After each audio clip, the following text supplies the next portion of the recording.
नमस्कार, मैं हूं नीलू। तो देखिए, अमेरिका के राष्ट्रपति डोनाल्ड ट्रंप और सऊदी अरब के प्रिंस की एक मुलाकात व्हाइट हाउस में हुई है। अब इस व्हाइट हाउस में जो मुलाकात हुई उसमें किस बात को लेकर चर्चा हुई है, क्योंकि बताया जा रहा है बहुत सारी डील इन दोनों के बीच में हुई है।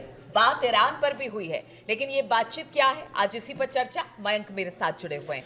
मयंक, जो बातचीत हुई, बैठक हुई ट्रंप और सऊदी प्रिंस की, किस तरह की बातचीत है और इस बातचीत में क्या कुछ निकलकर सामने आ रहा है, जिसमें ईरान का भी जिक्र हुआ है? देखिए, पूरी दुनिया की नज़रें थी इस मुलाकात पर।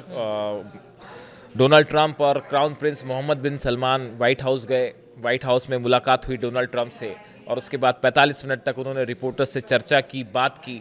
और देखिए, इस विज़िट के दौरान कई बड़ी डील्स हुई हैं। हम आपको शॉर्ट में बताएंगे कि 5 बड़ी डील्स क्या रहीं।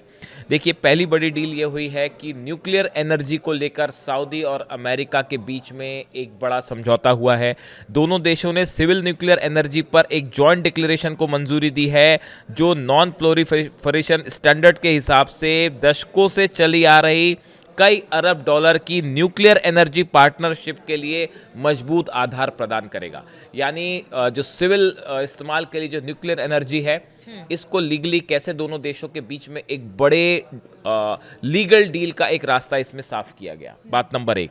बात नंबर 2, F-35 जेट्स की डील हो गई है।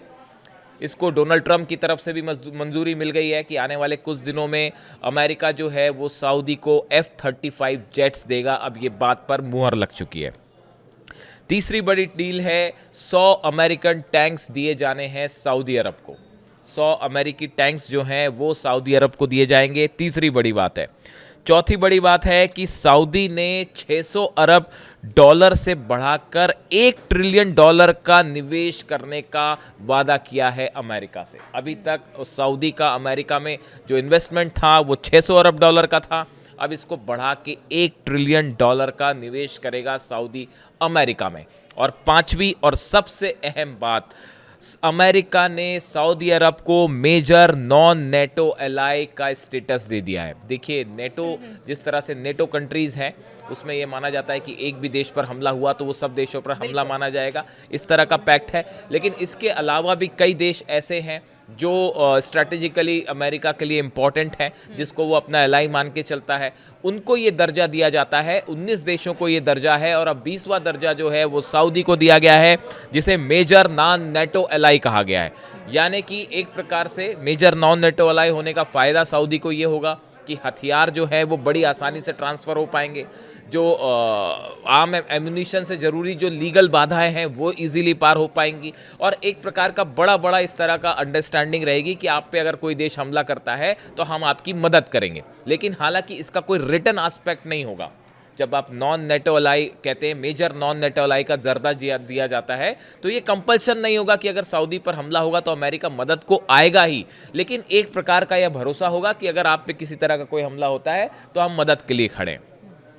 ये पांचवी बड़ी बात है, मेजर नॉन नेटो एलाई। देखिए, ये 5 बड़ी डील्स हुई हैं इसमें, लेकिन जो सबसे अहम बात थी वो ये थी कि ईरान को लेकर क्या बात हुई है। देखिए, कल एक बात ऐसी हुई जिसको लेकर ईरान में ज़बरदस्त गुस्सा देखा जा रहा है इस मीटिंग को लेकर। देखिए, डोनाल्ड ट्रंप जब बात कर रहे थे, सऊदी प्रिंस भी, जो क्राउन प्रिंस जो है मोहम्मद बिन सलमान, वो भी उनके साथ थे, डोनाल्ड ट्रंप भी उनके साथ थे। और इस बात करने के दौरान जो है ट्रंप ने ये कहा, Trump has claimed that Saudi Arabia allowed United States to attack Iranian facilities, praising Riyadh for its support during escalating regional tensions. Donald Trump ने सऊदी की तारीफ करते हुए ये कहा कि ईरान पर हमला करने में सऊदी ने मदद की।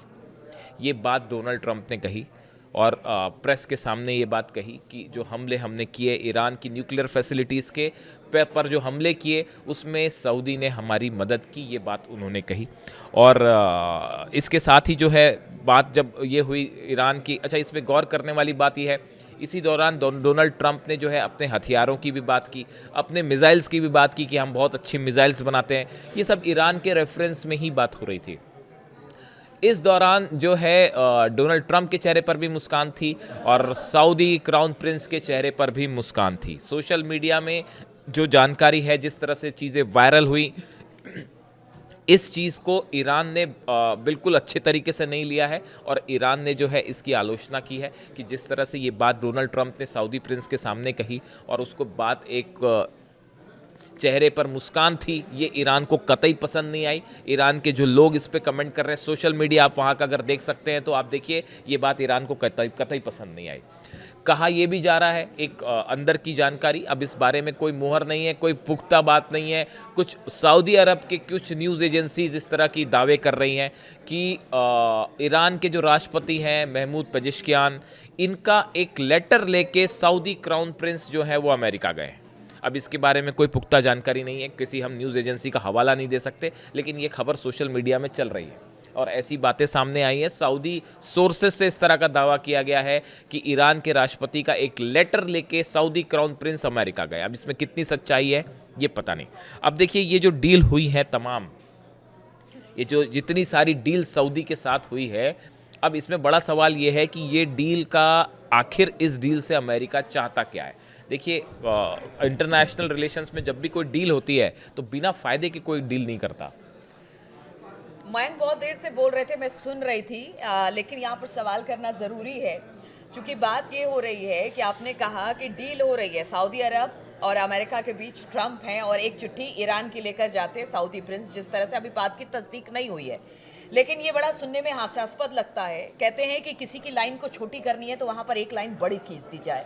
क्या सऊदी से जिस तरह की डील अमेरिका कर रहा है, क्या वो ईरान को एक तरह से पीछे धकेलने की कोशिश है या उसके आगे एक पैरेलल किसी को खड़ा करने की कोशिश? इसी का जवाब बड़ी देर से मैं वही सोच रही थी, आपको बोलने दिया मैंने।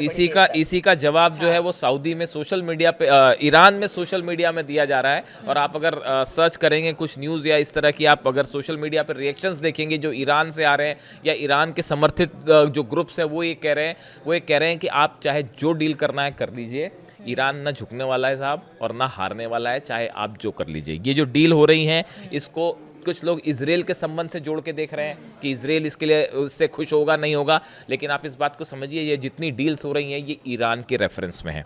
पहली बात देखिए अमेरिका का इंटरेस्ट क्या है। पहला इंटरेस्ट ये है कि गजा को सेटल करने में अमेरिका सऊदी का बड़ा रोल चाहता है। अमेरिका ये चाहता है कि सऊदी जो है वो गजा में हर चीज़ों को सेटल करने में, रिकंस्ट्रक्शन करने में बड़ी भूमिका निभाए। बात नंबर 1। बात नंबर 2, सऊदी का इन्वेस्टमेंट $600 अरब से बढ़ा के $1 ट्रिलियन करने का जो ऐलान है, ये डोनाल्ड ट्रंप के लिए समय अमेरिका में बहुत ज़रूरी है क्योंकि अमेरिका में डोनाल्ड ट्रंप की जो पॉलिसीज़ हैं इसका खासा विरोध हो रहा है, खासकर उनके टैरिफ प्लान्स का, और उसकी वजह से जो है अमेरिका में शटडाउन वाली भी स्थिति है कई जगह। तो डोनाल्ड ट्रंप ये चाहते हैं कि ये इन्वेस्टमेंट बढ़ जाए, बड़ी साधारण सी बात है। तीसरी जो बड़ी चीज़ है, देखिए ईरान का जो न्यूक्लियर प्रोग्राम है, न्यूक्लियर प्रोग्राम में आपने जंग करके देख ली और वो जंग का नतीजा क्या हुआ वो सब जान रहे हैं। इस सूरत में सऊदी अरब को जब आप F-35 जेट्स देते हैं, जब आप उसको 100 टैंक दे रहे हैं, जब आप उसके साथ न्यूक्लियर डील कर रहे हैं, इस तरह की जो तमाम आप डील कर रहे हैं, तो आप ईरान के सामने सऊदी अरब को मजबूत दिखाना चाह रहे हैं। मिडिल ईस्ट में देखिए पिछले कुछ समय में ये बात आपको समझनी पड़ेगी कि मिडिल ईस्ट में ईरान का जो ओवरऑल प्रभाव है वो बहुत तेज़ी से बढ़ा है इस 12 दिन की जंग के बाद। जो एक परसेप्शन बना ईरान को लेके, ईरान की मिसाइल्स को लेके, ईरान के हथियारों को लेकर, ड्रोन्स को लेकर, वो एक परसेप्शन एक ऐसे देश के रूप में बना जिसे इजराइल और अमेरिका मिलकर भी नहीं हरा पाए। इस तरह का एक मैसेज कैरी फॉरवर्ड हुआ। उसके बाद अब सऊदी अरब में ईरान एक ऐसे देश, अब देखिए और एक गौर करने वाली बात है, चाइना ने सऊदी और ईरान के बीच में फिर से बायलैटरल संबंध स्थापित कर दिए। पहले दोनों देशों में आपस में बात भी नहीं हो रही थी। स्थापित कर पाया है, भले विश्वास ना भी हो पाए, लेकिन अमेरिका को ये चिंता हमेशा सताएगी कि अगर सऊदी और ईरान के बीच में हालात पहले से बेहतर हो जाते हैं, संबंध पहले से बेहतर हो जाते हैं, तो ये किसी भी रूप में अमेरिकन इंटरेस्ट को सूट नहीं करेगा। और क्या अब जो सऊदी है वो अमेरिका को नाराज करके ईरान से बिल्कुल नहीं, कोई चांस ही नहीं है। ये मतलब ये सारे समीकरणों को बिल्कुल, हाँ देखिए अभी असल में क्या हो रहा है, मिडिल ईस्ट में बड़े सारे प्लेयर्स आ गए हैं। चाइना की भी एंट्री है, रूस की भी एंट्री है। ये सब चीज़ें जो हो रही हैं इसमें चाइना और रूस का भी बड़ा प्रभाव चल रहा है। अभी एक बैठक चल रही है जिसमें रूस के जो टॉप मोस्ट न्यूक्लियर साइंटिस्ट हैं वो और ईरान के टॉप मोस्ट न्यूक्लियर साइंटिस्ट की बैठक हो रही है। हम आपको अलग से इस पर एक वीडियो बना देंगे। ये इतना आसान मैटर नहीं है कि न्यूक्लियर डील हो जाएगी।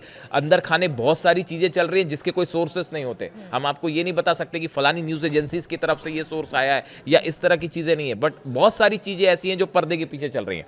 अब देखिए डोनाल्ड ट्रंप क्या चाहते हैं। डोनाल्ड ट्रंप पहला तो ये चाहते हैं कि गजा में चीज़ें हालात बेहतर करने में सऊदी अपनी भूमिका निभाए, बात नंबर एक। बात नंबर दो, ईरान के न्यूक्लियर डील को लेकर मोहम्मद बिन सलमान ने खुद ये कहा है कि we will do our best to help reach a deal between United States of America and Iran. जब प्रिंस से पूछा गया, क्राउन प्रिंस से पूछा गया मोहम्मद बिन सलमान से कि आप ईरान के न्यूक्लियर प्रोग्राम को लेकर क्या सोचते हैं, उन्होंने कहा हम ये चाहेंगे कि अमेरिका और ईरान के बीच अच्छी डील हो जाए और उससे सबको फायदा होगा।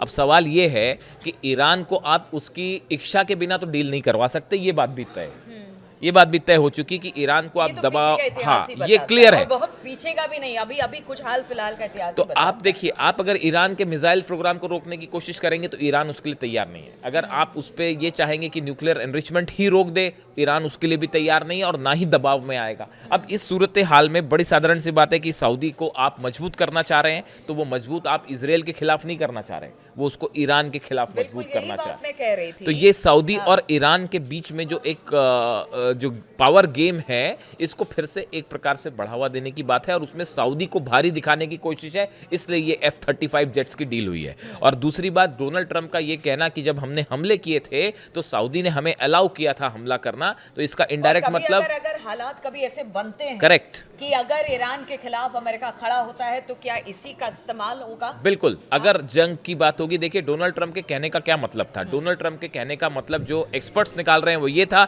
कि सऊदी ने अपने एयर स्पेस का इस्तेमाल करने दिया ईरान पर हमला करने के लिए। हालांकि ये बात क्लियर ही है सबको, इसमें कोई दबी छुपी बात नहीं है। जॉर्डन ने भी इस्तेमाल करने दिया, ऐसा कई एक्सपर्ट्स बताते हैं कि कई देश ऐसे थे, अरेबियन कंट्रीज थी जिसमें आप ईरान पे हमला कर ही नहीं सकते जब तक आप उस एयर स्पेस का इस्तेमाल नहीं करेंगे। तो ये बात तो है। तो अंदर खाने की बड़ी डील पहले ही हो चुकी थी, अब देखिए, अब देखिए अब जो है नहीं, इसमें थोड़ा सा अलग बात है। अब देखिए, अब ये जो डील है, इस डील के तहत मामला क्या है, मोहम्मद बिन सलमान क्या चाहते हैं, वो दो चीज़ चाहते हैं। कतर पे जैसा हमला हुआ था, इजराइल ने जब कतर पर हमला किया तो सब अरेबियन देश जो है वो इस चिंता में थे, भाई कहीं कल को हम पे हमला ना हो जाए। तो ये जो नॉन नेटो एलाई वाली बात है, जलेबी हो गई है। ये नॉन नेटो एलाई इसीलिए मोहम्मद बिन सलमान चाहते हैं कि भाई इजराइल हम पर हमला ना करे, कि भाई इजराइल कल को हमारे से जंग ना होए। इजराइल तो जंग हमला नहीं करेगा सऊदी पे, दोनों एलाई हैं, अमेरिका के सवाल ही नहीं उठता। ट्रंप ये चाहते हैं कि ईरान के खिलाफ जो है वो एक मजबूत पावर सेंटर सऊदी बन के सामने आए, जो कि फ़ायदा करेगा। सऊदी के ऑयल में हमेशा से अमेरिका का इंटरेस्ट रहा है, ये कोई जग जाहिर बात है, इसमें कुछ दबा छुपा नहीं है। तो ये अमेरिका और सऊदी दोनों के लिए एक विन विन सिचुएशन है। लेकिन उसमें ये भी बड़ी बात है कि डोनाल्ड ट्रंप ये भी चाह रहे हैं कि ईरान को कन्विंस करने में एक न्यूक्लियर डील के लिए सऊदी भी अहम भूमिका निभाए। अब इससे ईरान कितना कन्विंस होगा, देखिए आप जो है ईरान का जहाँ तक न्यूक्लियर डील का सवाल है, ईरान की तरफ से ये बात साफ कर दी गई है कि हाल फिलहाल में हम कोई चर्चा नहीं करने जा रहे। कम से कम फॉर्मल चर्चा तो नहीं हो रही, बैक डोर से जो भी कोशिशें हो रही हों, लेकिन ये बैक डोर वाला जो प्लान है ये ईरान के साथ संभव नहीं है।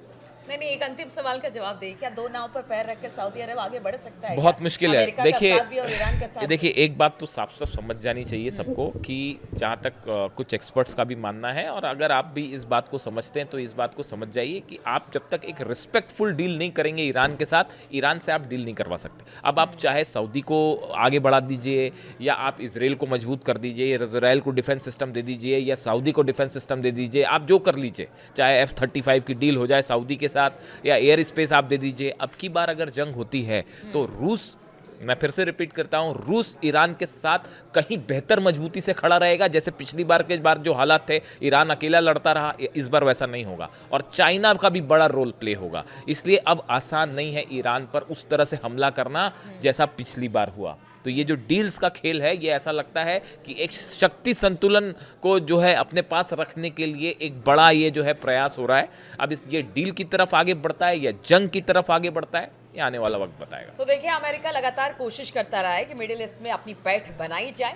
ईरान से नहीं हो पाया, यानी युद्ध भी हुआ, उस बीच हमने देखा किस तरह से हमले हुए, ईरान को झुकाने की कोशिश हुई, लेकिन वैसा कुछ होता दिखाई नहीं दिया। अब सऊदी अरब से डील करके अमेरिका क्या चाहता है, चर्चा इसी बात की खूब हो रही है। आगे ये डील किस तरफ जाती है, क्या अमेरिका और ईरान जिन बातों को लेकर यानी परमाणु समझौते को लेकर बातचीत करने को या फिर अपनी शर्तों के साथ अमेरिका ईरान पर दबाव बना रहा है, क्या उसमें मध्यस्थता करेगा सऊदी अरब, ये आगे आने वाले दिनों में पता चल जाएगा और इस पर हमारी लगातार नजर बनी रहेगी। बहुत बहुत शुक्रिया आप सभी का हमारे साथ इस चर्चा में शामिल होने के लिए।